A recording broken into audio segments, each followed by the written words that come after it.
Day 69. Numbers chapter 35 and 36. Welcome back to Scripture Whispers, where we slow down and listen for the quiet lessons hidden in the Bible stories we often read quickly. Today we are walking through the last two remaining chapters of Numbers, where there are deep insights about justice, mercy, responsibility, and the way God protects both people and communities. Let's begin with something remarkable. God commanded the Israelites to establish cities of refuge, special towns where someone accused of killing another person could run for safety. Now imagine the scene. Someone accidentally causes another person's death. In ancient times, the victim's family could seek revenge immediately. But God said something different. He said, "These towns will be places of refuge from the avenger, so that anyone accused of murder may not die before they stand trial before the assembly." This was God introducing something powerful: justice before punishment. In other words, accusation was not the same as guilt. Before a person could be condemned, there had to be witnesses, investigation, and judgment by the community. God was protecting people from impulsive revenge and emotional decisions. And that speaks loudly to our world today. How often do people get judged instantly?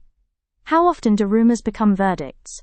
How often do we decide someone's guilt before we truly understand their story? God was teaching His people that justice must be careful, patient, and fair. But there is another layer here. The person who fled to the city of refuge had to remain there until the death of the high priest. Only then could they safely return home. At first glance, this rule seems strange. Why would the death of the high priest determine their freedom? Spiritually, this teaches us something profound. The high priest represented the spiritual covering of the entire nation. His life symbolized the nation's connection to God. When he died, it marked the closing of a spiritual chapter for the people. In a symbolic way, the high priest's death reset things. The accused person could go home, because the season of judgment had passed.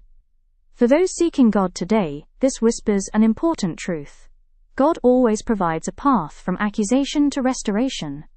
Even when life traps us in situations we never intended, God creates places of refuge, spaces where healing, reflection, and protection happen. Sometimes those seasons feel long. Sometimes we must stay in that city of refuge longer than we expected. But refuge is not rejection, it is protection. And while we are there, God is still working.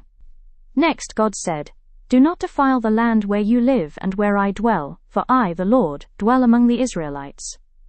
This statement reveals something easy to overlook. God was not only concerned about individual behavior, He was concerned about the spiritual atmosphere of the land itself. In other words, injustice, violence, and corruption don't just harm people, they contaminate the environment where people live. Think about it. When dishonesty becomes normal in a community, everyone eventually suffers. When violence spreads, fear becomes the culture. When injustice is ignored, trust disappears. God was teaching Israel that the land where they lived mattered, because He dwelled among them. And that idea still applies today. The environments we build, our homes, schools, workplaces, communities, should reflect the presence of God. Peace, fairness, responsibility, mercy. These things protect not only individuals, but the spiritual health of the entire community. Now we move into Numbers chapter 36, where another issue arises, this time about inheritance and land. We touched on this matter some time ago. Please, go back to day 65 and reread chapter 27. At this moment, these 5 daughters had inherited land because their father had no sons. But the leaders raised a concern. If these daughters married men from another tribe, their land would eventually belong to that tribe instead. So God gave this instruction: every daughter who inherits land in any Israelite tribe must marry someone in her father's tribal clan, so that every Israelite will possess the inheritance of their ancestors. At first this may sound restrictive, but its purpose was actually protective. God wanted each tribe to preserve what had been entrusted to them. The inheritance was not just property, it represented identity, responsibility, and legacy. God was teaching them that what they received from previous generations should not be carelessly lost. And that principle applies to us today in a different way. Each of us inherits something from those before us. Sometimes it is faith, sometimes values, sometimes wisdom, sometimes opportunities. The question becomes, will we protect what we have inherited, or allow it to slowly disappear? Faith, for example, is often one generation away from being forgotten. Values must be intentionally preserved. and communities must guard the things that make them strong. So these whispers are really about protection.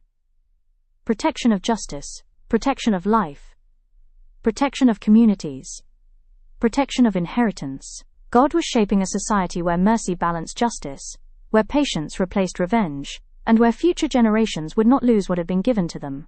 And maybe the most comforting whisper in these chapters is this: God cared deeply about both individuals and the entire community.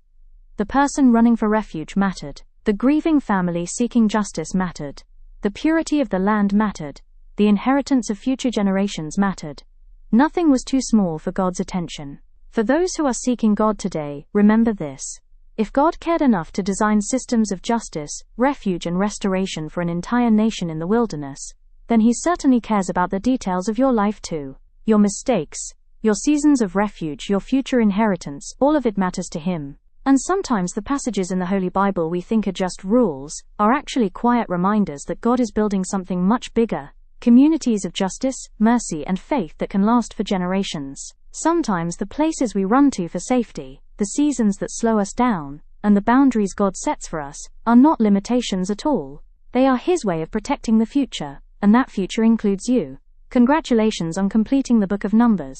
Get ready for the next book of the Old Testament, which begins tomorrow.